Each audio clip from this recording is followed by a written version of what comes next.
اعوذ باللہ من الشیطان الرجیم بسم اللہ الرحمن الرحیم اللہم صلی علی محمد وعلی آل محمد بعدد کل ذرۃ مئات الف الف مرۃ وبارک وسلم۔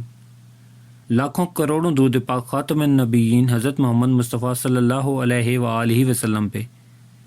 گنبد خزا کے چاہنے والوں کو وقاص احمد کی طرف سے السلام علیکم۔ فضائل سورہ رحمان۔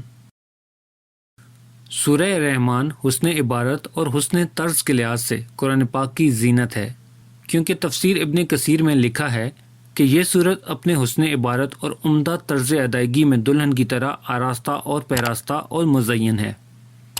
حدیث نمبر 1۔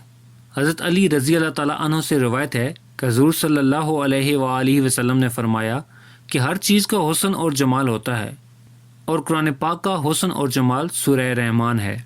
حدیث نمبر 2۔ حضرت فاطمہ رضی اللہ تعالیٰ عنہا سے مروی ہے کہ نبی کریم صلی اللہ علیہ وآلہ وسلم نے فرمایا کہ سورہ حدید، سورہ واقعہ اور سورہ رحمان پڑھنے والے آسمان اور زمینوں میں فردوس کا رہنے والا پکارا جاتا ہے۔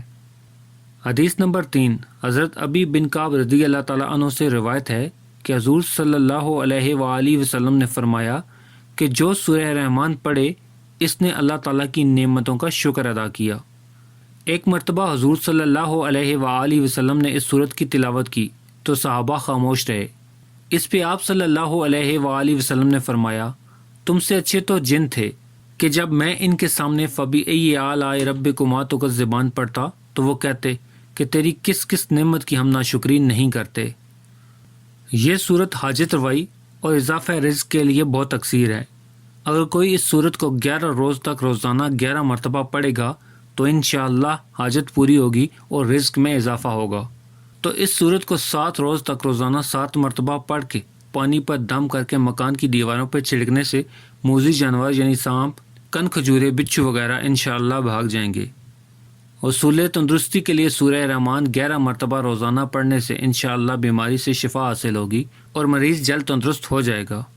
پیارے دوستو، امید کرتا ہوں آپ کو میری ویڈیو پسند آئی ہوگی تو اسے لائک کر دیں، اور مزید اس طرح کی ویڈیو کو دیکھنے کے لیے میرے چینل کو سبسکرائب کرنا ہرگز مت بھولیں۔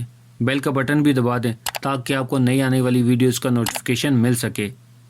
دعاؤں میں یاد رکھیے گا۔ ملتے ہیں ایک نئی ویڈیو کے ساتھ، تب تک کے لیے اپنا خیال رکھیے گا۔ اللہ رب العزت آپ کو آسانیاں دے اور آسانیاں بانٹنے کا شرف عطا فرمائے۔ اللہ حافظ۔